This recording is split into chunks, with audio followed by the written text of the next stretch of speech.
Welcome back to Studio Chatter. We all have busy days, but truthfully, how does our next guest do it all? Welcome Ashley Stratton back to our table. Welcome. Thanks. Hello. It's so fun to be here. Hi. When did we last have you? I want to say it was probably a year ago or over a year ago. Yeah. Yeah. So it's been a while. And you've been on a couple. Have you only been on once? I've been on once, and then I was on once for Fiesta Days. Okay, that's right. Like just a fun Fiesta Days questionnaire. Yep. Okay. Yeah. Okay. So it's so fun to be back. Well, thank you. So I think probably during Miss Spanish Fork days, because that was when?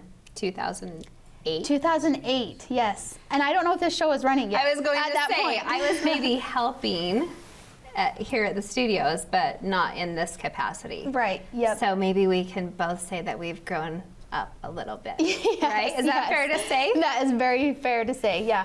So we go way back. Yes. So actually, Yes, you we were do. Miss Spanish Fork 2008. Yes. Like, what kind of memories do you have? Like, what do you think was really influential in that role? Well, I think the biggest things I learned from Miss Spanish Fork was how to set a goal at a really young age and then how to follow through and accomplish it.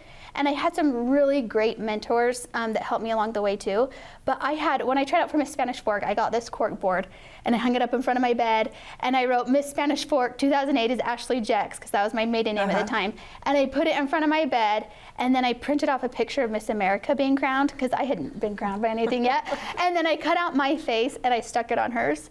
And then I put that on my board. I love you. And so I would wake up and I'd see that every day. And it would remind me to take action on my goals, you know, to work on swimsuit, or, oh yeah, I gotta call the neighbors to work on interview, or, oh yeah, I gotta practice my piano for the talent. So I feel like I had this experience at a really young age that I learned the power in seeing your goals in front of you every single day and visualizing them. And that was super powerful for me to learn that at a young age. So that was What a visual, right? Yeah, just listen Because I am a visual learner as well, so I can see Yeah. how that would be so helpful and obtaining. You have to constantly be reminded of that. Yeah. So what was your next goal after Miss Spanish Fork? Well, after Miss Spanish Fork, then I went to Miss Utah after that at a young age. So I learned another valuable lesson going to Miss Utah, and it was a bigger stage, and I had an interview coach, and she was absolutely incredible. And she said, before, you might know her, Tewa. Anyway, she told me right before I go on stage, she said, you need to define what success is for you before you go to this pageant. And she said, I know, right? She said there's only going to be one winner. And so you have to decide, is that success for you? And for me, I thought about that question, and I knew that success for me was just playing my piano piece the best I could. Geez, that almost like makes me teary. Like that question for so many people, kids, teenagers, adults. Well, my son's football coach said the same thing. There's only going to be one winner at the end of all this. So we have to be good with the journey and what we're doing and what we're accomplishing along the way. Absolutely. What was scarier, trying out for Miss Spanish Fork or Miss Utah? Miss Spanish Fork, by far. Because it was your my peers first experience. At least by Miss Utah, you had practiced and knew kind of what you were up against. Yes. Well, I imagine around your peers, that would be kind of intimidating as well. Like all the people that know you. Yeah.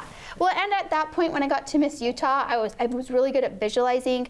I also had an awesome piano teacher that she had me write affirmation cards to practice the piano, and it was she had me picture exactly what I wanted to have happen at Miss Utah and write it on the cards, like everything from the judges standing on their feet and clapping. She's like, write that down and visualize it every single time you sit down to play the piano. So I'd have my little cards and I'd read them before I'd practice.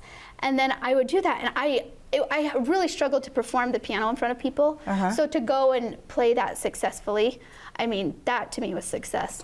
Yeah, that's awesome. I think that's really so neat. powerful. We even try practicing that at home now too. Even just the power of positivity and writing it down and playing that out. Right. But now that you are that motivational speaker and you're that person for even these small people, or even for adults, Or even for your family. right? What was the turning point that made you want to become that person for other people? That is such a good question. I think it came stemming from having an opportunity to go and speak and share a powerful, positive message, starting with pageants. And then I was involved in leadership things in college and had lots of wonderful speaking opportunities. And I had the chance to be trained by one of the top 10 speakers in the world, Dan Clark, and he just took me under his wing and took me to the National Speakers Association. And I started speaking, And then after my speeches, having people come up to you and say, with tears in their eyes, and say, this really made a difference in my life for you to say this one thing. Or this thing in your speech has helped me take a positive step in the right direction. Those type of things catapult you to the next, right? And it was the moment where I was like, oh my heck, my voice and my message and sharing is actually making a difference. And so after, I mean, I took a break when I had some children, but now I've been getting back into it, and it's just so rewarding. I feel so passionate about the power of a positive speech. Let's, the viewers, tell our viewers a little bit about your personal life. Okay, so I am a mom of 4 kids, and it's my greatest blessing. I even brought my son here with me because I started a podcast. Well, I didn't start a podcast. I'm a co-hosting on a podcast, Connie Stokel's Purpose-Filled Life podcast, and I have a mini-series right now going on where I'm interviewing moms who are pursuing a passion, but still trying to balance putting their faith in their family first. And what does that look like, you know? Because after I had children, it was really difficult for me to go after a goal and to do that.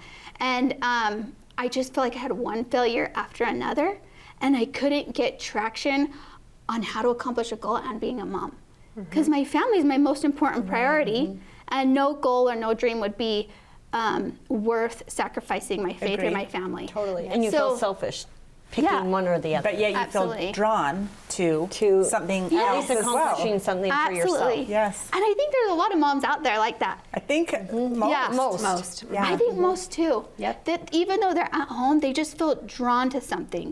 Like whether it's like beautifying a space or doing gardening or working with people, you know, I think there's always something that people are desiring. So I'm on a path to figure out what those things are, and I found some patterns in the women I interview, and it's been great. So that's something I've been doing personally. Okay. Yeah. And do the kids like seeing you fulfill your dreams? Yeah. Are they supportive, or do you feel like they're resentful at all, or? I feel like so far they've been supportive. Good. Yeah. It was so funny. I had an experience the other day. I went on one of my first high profile podcasts. I was getting interviewed, and I was a little bit nervous. And I so believe in the power of sharing everything we're working on with our kids, even if they can't come with us. Because a lot of times they can't. They just can't come with you to work or to work on your goals if it's outside the home. But I still think we can share with them at home what we're doing. Right. So I told my kids about this podcast I was working on, and my little 7-year-old, I told them I was nervous. Like I was just straight with them. I was like, I'm kind of nervous about to do this. And my 7-year-old daughter said, Mom, it's just like your speaking stuff, except it's in front of a camera and a microphone, right?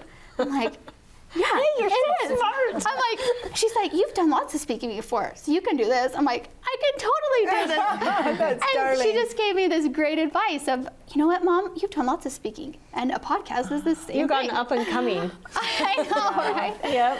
So it's just fun to share. It's just fun to share. You never know what your kids are going to say, you know, or how you're going to influence them. So Totally. Which is super interesting because public speaking is most people's #1 fear. Yes, it is. Yes.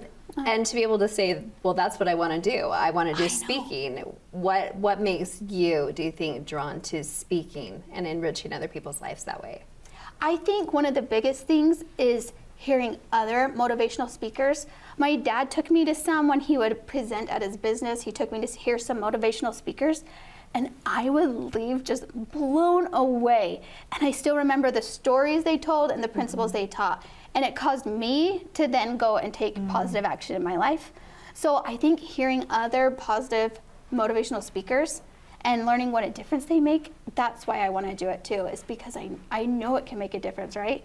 And think about all the conferences or church events or different things you go to, there's always a speaker.